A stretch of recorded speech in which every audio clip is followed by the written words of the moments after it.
So I remember the first time it happened, I was on literally the most perfect first date.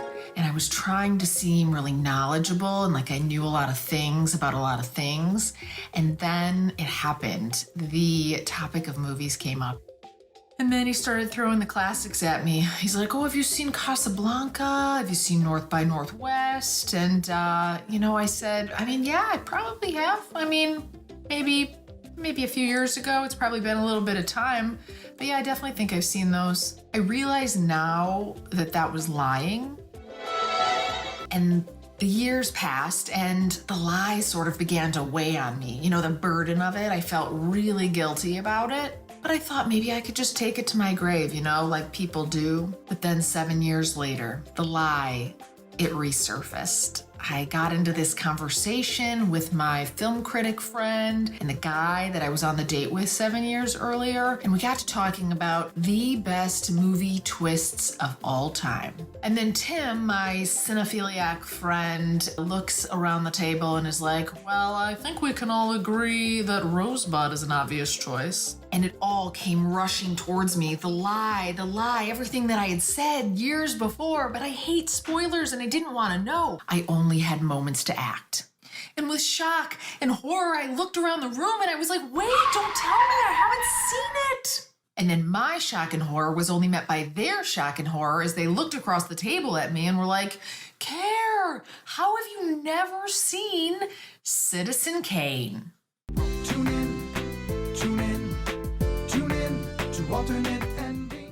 If you're joining for the first time, my name is Carrie, and I'm a co-host at Alternate Ending, which is a movie review site dedicated to looking at movies new and old. We've got podcasts, and we've got other reviews that we like to share in videos like this one. And so that kind of makes my journey here a little bit more interesting as I go back through some of the classics that I've heard from a few people that I might have missed. I'm also going to be really honest with you. After I did my last Die Hard review, I went out to like myself, which felt a little bit weird. But anyway, I realized I also do not have an account. But now is the point where I say that if you do have an account, you should go out and subscribe. So if you'd like to catch future videos like this one, go out to the comments, let me know your favorite movie of all time. Maybe I've missed it, maybe I haven't, but if I have, I'd love your ideas on classics that I should see. So Citizen Kane, I will tell you, I have heard of this movie and I'm gonna give you every single detail I know. I know that it's considered one of the best movies of all time.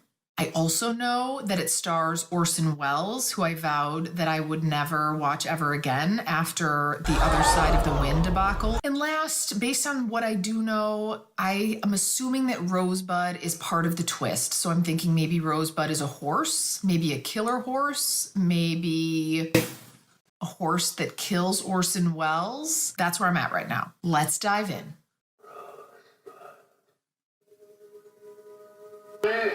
Held dominion over 37 newspapers, 2 syndicates, a radio network, an empire upon an empire. The first of grocery accounts, often support. We've never talked together. I think again. Well, I'm back, and there was no killer horse, which I find to be a little bit disappointing. And it also wasn't action-packed as I had anticipated. But since I was committed to finding out what this twist was, I stuck around. So the story introduces us to a publishing tycoon, Charles Kane, who I actually thought was murdered in the first couple minutes of the movie after uttering the word Rosebud. So the whole time I'm thinking, who is Rosebud? Where is Rosebud? Who has murdered this man? But then the whole movie ends up being the backstory of Charles Kane and how he went from being this abandoned little kid to the richest man in the world, and how his plight sort of led him to his future success. And I'm going to admit, for 1941, there were some pretty cool things going on. I thought the shots were cool, the music was cool, there were some really cool things happening. And this is my hot take that I don't think anybody's talking about, but probably should be. Orson Wells was kind of a smoke show. So let's get to the Rosebud situation and avert your ears if you haven't seen it, but I'm going to assume that you have if you've landed here. So Rosebud ends up being a sled. Yippee!